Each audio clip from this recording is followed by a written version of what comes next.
Les vraies voix Sud Radio, 17h-20h, Philippe David. Le CAC 40 retrouve sa bonne humeur. Il remonte et tant pis pour les chômeurs. Et oui, on parle de crise Covid depuis maintenant 1 an et demi, mais il y a un endroit où ce n'est pas la crise, c'est le Palais Brongniart, le siège de la Bourse de Paris, qui bat chaque jour son record datant de 21 ans. Il était à 6950 points hier. Il est à l'instant précis, là où on parle, à 6986 points. Il frôle donc les 7000. Un record qui date de 21 ans. 21 ans, c'était l'an 2000, l'époque de la bulle Internet, qui avait fait monter toutes les bourses de la planète. D'où notre premier grand débat. Record du CAC 40 à la bourse, la crise du Covid est-elle terminée? Et vous êtes désormais 66,1% à dire non. Avec nous, une des vraies voix, Didier Testo, fondateur de la Bourse et la Vie TV, que vous retrouvez d'ailleurs tous les samedis dans le Grand Matin Week-end de Jean-Marie Bordry. Bonsoir. Oui, bonsoir Philippe, je connaissais pas votre tube, il est génial. Ah, c'est pas mal, c'est bien rythmé à la guitare, c'est sympa. Alors, comment expliquer ce plus haut historique? On frôle les 7000 points. Encore ce soir, on a battu un record avant-hier, hier et aujourd'hui, alors que la crise Covid n'est théoriquement pas terminée. Oui Philippe, mais il faut dire aussi que ce record pour le CAC 40, d'autres indices mondiaux, que ce soit à Wall Street ou en Allemagne plus près de nous, le DAX, c'est l'indice phare de la bourse allemande, ont déjà battu ces records. Simplement le CAC 40. Alors les puristes diront, Philippe, il faut expliquer les choses. Il y a dans les grands indices, on met les dividendes, on inclut les dividendes qui ont été distribués, et donc en réalité ça fait déjà quelques temps, si on est vraiment un puriste de la bourse, et les puristes qui nous écoutent, ils le savent, que le CAC a battu son record. Mais c'est vrai que ce 6944 points qui a été battu, qui était le record du 4 septembre 2000, donc en pleine bulle Internet, comme vous l'avez rappelé, a donc été battu cette semaine. Mais ce qui est intéressant, Philippe, c'est de voir ce qu'il y avait à l'époque, de revenir un peu pour les moins de 20 ans qui n'ont pas connu cette période, puisque à l'époque, les télécoms faisaient la pluie et le beau temps dans l'indice parisien. France Télécom, qui s'appelle aujourd'hui Orange. Mais c'était France Télécom qui avait un cours incroyable, et les salariés qui avaient des titres France Télécom voyaient les titres monter, et puis il y a eu la crise bien sûr ensuite. Septembre 2001, déjà le 11 septembre. Il y a eu des Alcatel, on était vraiment sur un CAC 40 qui était orienté sur ces valeurs-là. Et ce qui a changé quand même depuis 20 ans, c'est effectivement sa composition, et les autres indices ont fait à peu près le même parcours, il faut le dire. Absolument. Je donne la parole à celui qu'on appelle partout le loup de Wall Street, Philippe Bilger. Mon cher Didier, l'ignorant absolu des mystères économiques. Mais une question qui n'est pas provocatrice, mais qui résulte de cette ignorance. À votre avis, ce plus haut niveau est atteint grâce à la crise ou malgré elle? Non, il faut le dire, c'est malgré elle, et il faut expliquer les choses à ceux qui nous écoutent aussi. Ce qui s'est passé sur la bourse, sur les actions, donc, c'est aussi lié à ce qu'ont fait les banques centrales, la Réserve fédérale aux États-Unis, la Banque centrale européenne, c'est-à-dire, Philippe a rappelé une des crises, mais toutes ces crises, finalement, ont amené les autorités monétaires à baisser les taux d'intérêt pour essayer de redynamiser l'économie. Mais en faisant ça aussi, elles ont obliger, je dirais, les investisseurs à faire des choix. C'est-à-dire qu'aujourd'hui, quand vous investissez, vous avez le choix entre des obligations, des actions ou d'autres actifs. Vous pouvez investir dans l'immobilier. L'immobilier aussi a bien monté. Mais vous allez chercher des rendements. Et à un moment donné, dans toutes ces années, avec les taux d'intérêt qui étaient bas, les investisseurs sont allés sur les actions. Et ça a été encore accentué avec la crise de 2008. Ça, c'était Lehman Brothers. Mais il y a eu ensuite, effectivement, la crise sanitaire.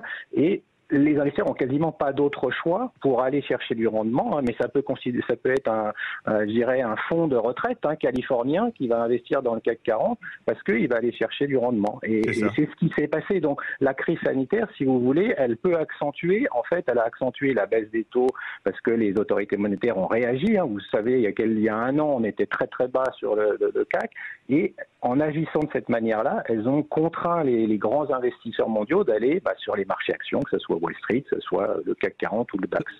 Caroline Pilastre. Oui, le marché de l'emploi se porte bien car on a eu le chômage partiel et les entreprises ont été aidées. Mais il ne faut pas oublier qu'il y a beaucoup d'entreprises, beaucoup de commerces qui doivent rembourser évidemment ce prêt. Et la question que je me pose, c'est qu'on a des pénuries de matières premières, ce qui fait que ça augmente les prix. J'en parlais lors de ma chronique la semaine dernière. L'inflation quand même est importante.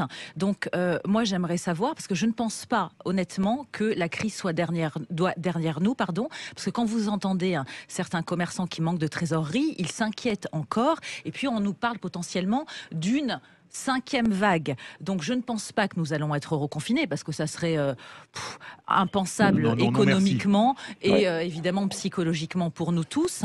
Mais comment est-ce que vous expliquez justement ce que moi j'estime être une ambivalence entre les très bons résultats du CAC 40, de la bourse, et la réalité au niveau des commerçants et de l'inflation, parce qu'on voit aussi que nous, on a du mal aussi, sachant que tout augmente. Oui, alors c'est très juste. C'est très juste sur ce que vous dites et sur l'inflation. C'est un sujet d'ailleurs que les investisseurs ont tout à fait en tête, puisque il y a la grande majorité des économistes qui disent que pour l'instant c'est transitoire, et puis vous avez de plus en plus de voix qui sont en train de dire non, il n'y a pas simplement des pénuries, il va y avoir effectivement peut-être une inflation durable. Donc c'est un sujet de débat sur les marchés financiers. Ce qu'il faut dire habituellement, c'est que les marchés financiers anticipent l'économie, c'est-à-dire qu'ils ne sont pas au jour le jour, donc ils ne sont pas dans la future crise, ils sont sur 6 mois, 1 an, ils anticipent les évolutions. Donc eux, ils font le pari aujourd'hui qu'effectivement, peut-être qu'il n'y aura pas de reconfinement, que ça va, et que la reprise économique qui est là malgré tout aujourd'hui va tenir. Mais c'est leur pari.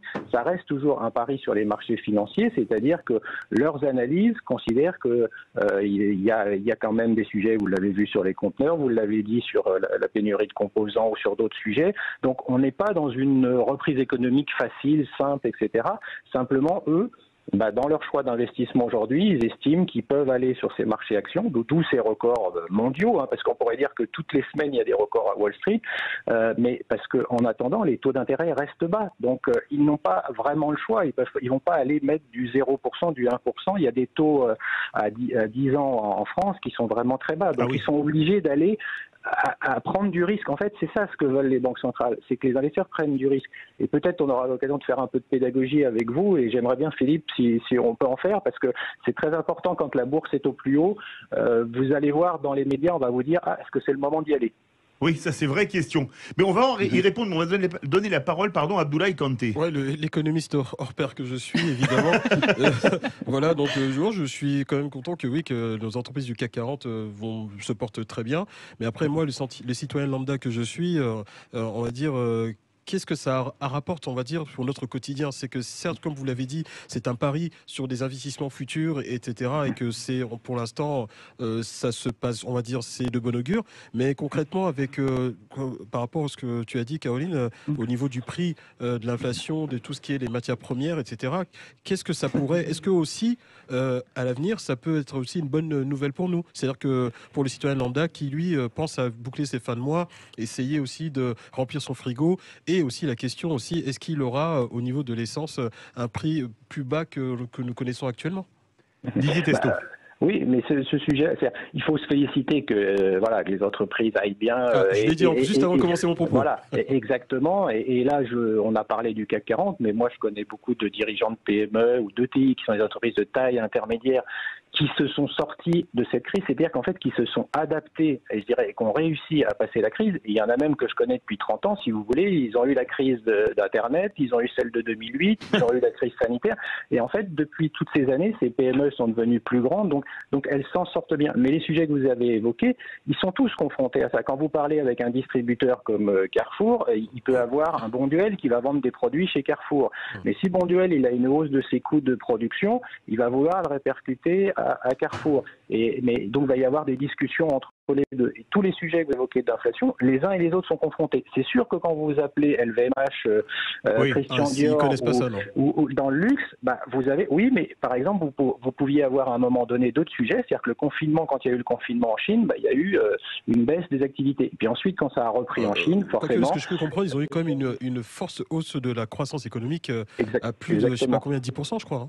Exactement, ça s'est très bien passé. Mais vous voyez, c'est pas parce que effectivement les indices sont au plus haut que ces entreprises-là ne sont pas confrontées effectivement aux défis que vous avez évoqués, et notamment l'inflation. C'est le sujet majeur à mon avis aujourd'hui. Alors justement, faites preuve de pédagogie, mon cher Didier. Quand c'est au plus haut, est-ce qu'il faut acheter? Parce que, excusez-moi, on a plus de risques que ça descende plutôt que ça continue à monter éternellement. Oui, et ce qu'il faut, moi je vais rappeler aux auditeurs et aux vraies voix quelque chose d'essentiel, et si on en garde ça toute sa vie, quelque part, on fera pas de grandes erreurs.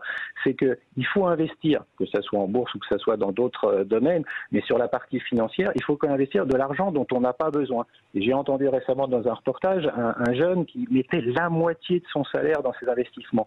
Et là, il est à risque, ce jeune. Et il n'a pas compris ce que ça voulait dire d'investir. C'est-à-dire, quand on investit, et notamment sur les actions, on va y penser dans la durée, c'est-à-dire à un horizon 10, 15 ans. C'est tout à fait quelque chose qu'on peut envisager quand on a, même quand on est jeune, mais en se disant ça sera quelque chose pour la retraite. Mais c'est toujours de l'argent dont on n'a pas besoin au quotidien. Et donc, si on a de l'inflation, comme on vient de l'évoquer avec les vraies voix, eh ben, ça veut dire qu'on va peut-être en mettre moins, mais peut-être qu'on va investir de manière régulière, pas par à-coup. Et à ce moment-là, même si on a modestement, on n'a pas forcément beaucoup d'argent, ces investissements de manière régulière et le fait qu'on utilise vraiment de l'argent que parce qu'on l'a mis de côté, à ce moment-là, on peut faire oui, des bonnes affaires en bourse, mais comme on le ferait des gens qui ont investi dans l'immobilier il y a 10 ans, il y a 15 ans, ils ont pu faire des choses. La bourse, c'est la même chose. Il faut jamais, on a tendance à dire, il faut jouer en bourse. Vous savez, c'est l'expression, je joue en bourse. Ça fait un peu jouer au casino, hein. Exactement, mais c'est pas ça. Il faut connaître les entreprises dans lesquelles on investit. Il faut se dire, je rentre à tel cours, à tel moment, et puis je vais en sortir dans quelques années, ou je vais réinvestir sur d'autres sociétés. Donc, il faut faire une petite analyse, même si elle n'est pas très poussée, en se disant, je connais cette boîte. Je vous parlais des entreprises qu'on peut rencontrer. Il faut savoir dans quoi on investit. Il ne faut pas le faire au hasard. Alors justement, je voudrais vous lire une citation. Ce qui est dangereux aujourd'hui, pour commenter le record de la Bourse de Paris, ce qui est dangereux aujourd'hui, c'est que ce n'est pas sain, ça va trop loin par rapport à la réalité économique et cela pourrait créer des cracks financiers. Les marchés, c'est ce que prévient l'économiste Marc Touati qui ajoute, les marchés sont selon lui shootés et les banques centrales ont peur d'enlever la perfusion de morphine. Est-ce que vous ne croyez pas qu'il y a un très gros risque? On est en fait, je vais faire une métaphore sportive, on est un champion dopé, mais que quand on arrête le dopage de l'argent facile de la BCE, ça va vraiment causer un gros crack. Il dit ce n'est pas sain. Hein.